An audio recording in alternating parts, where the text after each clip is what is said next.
Halo sahabat CMI, perkenalkan saya Iranita, saya dokter umum di Klinik Utama CMI. Nah, ketemu lagi nih sama saya. Kemarin kan kita sudah membahas nih tentang gejala awal dari kanker payudara. Nah, untuk video kali ini saya akan membahas tentang gejala awal dari kanker serviks. Nah, sebelum kita membahas tentang apa sih gejala awal dari kanker serviks, saya akan menjelaskan terlebih dahulu apa sih kanker serviks itu. Jadi, kanker serviks merupakan suatu keadaan di mana jaringan tumbuh secara abnormal, yang di mana tumbuhnya itu di jaringan serviks atau leher rahim. Nah, apa sih penyebabnya? Nah, untuk penyebab dari kanker serviks yaitu yang pertama infeksi virus dari human papilloma virus atau HPV seperti itu. Nah, untuk gejalanya, untuk gejala awalnya saya sudah masuk di bagian gejalanya ya.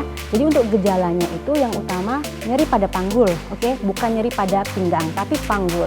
Nah, setelah itu ada juga beberapa pasien yang mengalami gejala nyeri saat berkemih, kemudian ada juga perdarahan di luar menstruasi, kemudian juga ada perdarahan setelah melakukan hubungan seksual.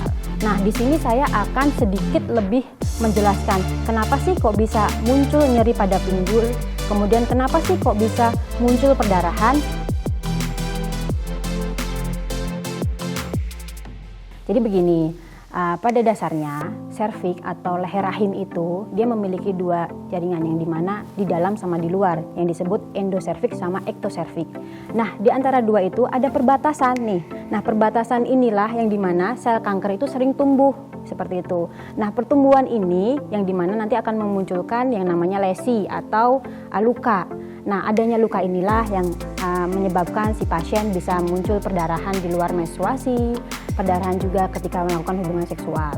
Nah, ada luka terus-menerus yang tidak diketahui oleh si pasien atau tidak dilakukan pengobatan secara lebih cepat, maka akan menyebabkan yang namanya peradangan.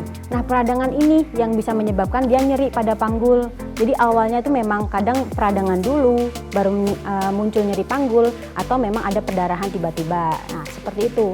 Ini adalah perjalanan dari proses kenapa sih gejalanya bisa muncul, seperti itu teman-teman.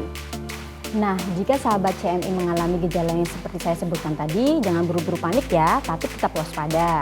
Karena kalau ternyata memang sahabat CMI mengalami penyakit kanker serviks, segera untuk dilakukan pengobatannya. Dan lakukan pemeriksaan diri ke dokter, atau juga bisa melakukan konsultasi dan pemeriksaan diri ke Klinik Utama CMI. Jadi Klinik Utama CMI merupakan suatu klinik yang dimana menggabungkan dua keilmuan, yaitu keilmuan barat, kedokteran barat dan kedokteran timur. Kedokteran timur ini mengarah ke pengobatan Ibnusina atau Avicenna, seperti itu teman-teman. Yang dimana pengobatan dari Ibnusina ini salah satunya itu berfokus pada pengobatan kanker, seperti itu.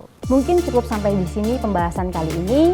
Saya Dr. Iranita, pamit undur diri. Sampai jumpa di video selanjutnya.